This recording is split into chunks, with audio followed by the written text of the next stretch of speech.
Introduction to Unit 2, The Age of Adolescence, the Age of the Lover. We now move out of childhood and into the age of adolescence. It's an age of emotion. Adolescence is the third of the 7 ages. Nowadays we include the college years, so it roughly stretches from years 13 to 21. Every age has its passions or emotions, but we usually associate our discovery of sexual attraction with adolescence. I'm sure many of you remember falling in love. Many of you may not have had that experience yet, but it's such a thrilling and wonderful and dreadful and awkward time. In As You Like It, the young lovers all fall in love at first sight. In fact, every character on the Shakespearean stage generally did. It doesn't usually work that way in real life. Even if you haven't read much Shakespeare, surely you know the most famous Shakespearean teenagers, Romeo and Juliet. Knowing the tragedy of their death, we're reminded that teenagers behave impulsively. They respond to their passions rather than to reason.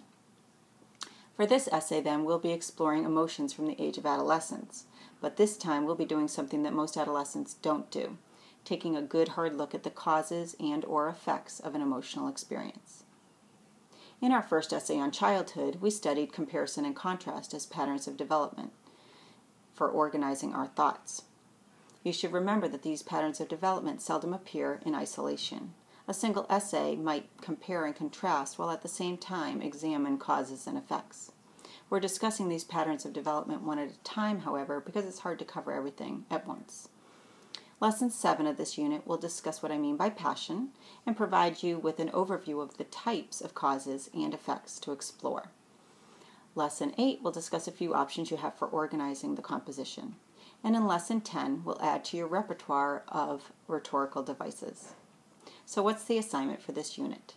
The traditional view of adolescence suggests that during adolescence we fall in love with a person or a profession, with something we'll spend the next age defending. More specifically, since our adolescent experiences are formative, shaping the direction we take in life, you have the following assignment for your second essay. Examine the causes and/or effects of an adolescent experience. You may choose a personal approach and write about an experience from your own adolescence.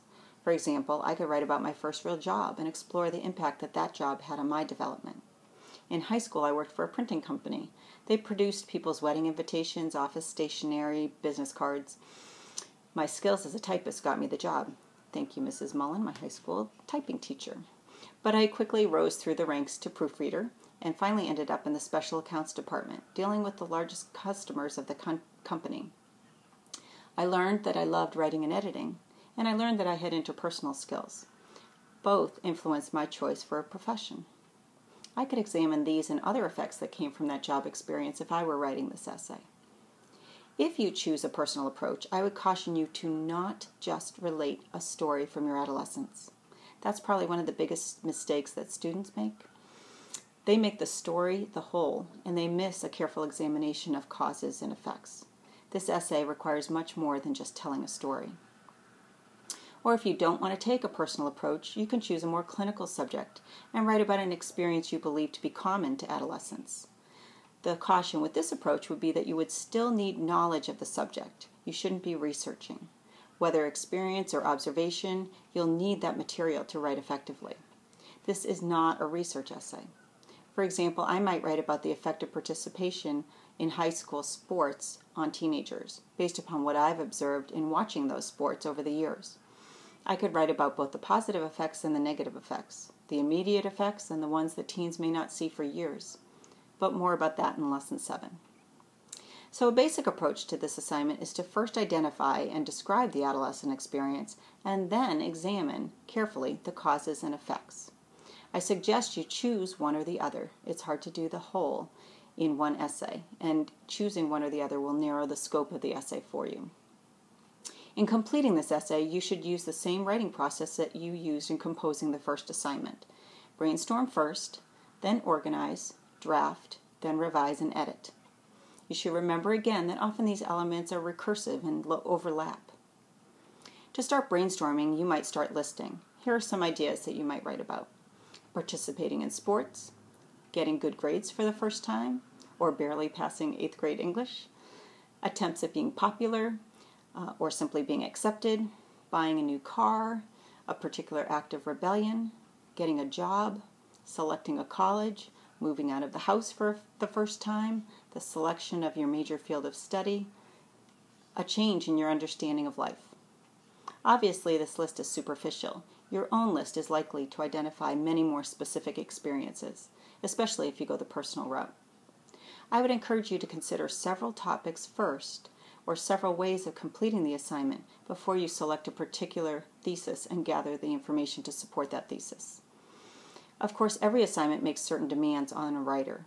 Remember, this assignment requires that you, number 1, explore causes and effects of an adolescent experience, and number 2, present your essay in a way that appeals to your audience's emotions.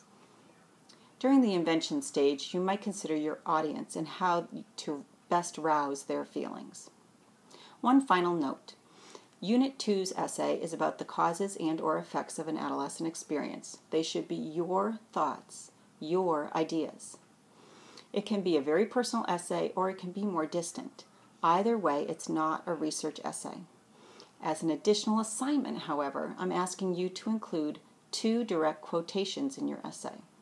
The purpose is purely to practice incorporating direct quotes to properly prepare you to write essay 4, the research essay. Famous quotes are not what I'm looking for.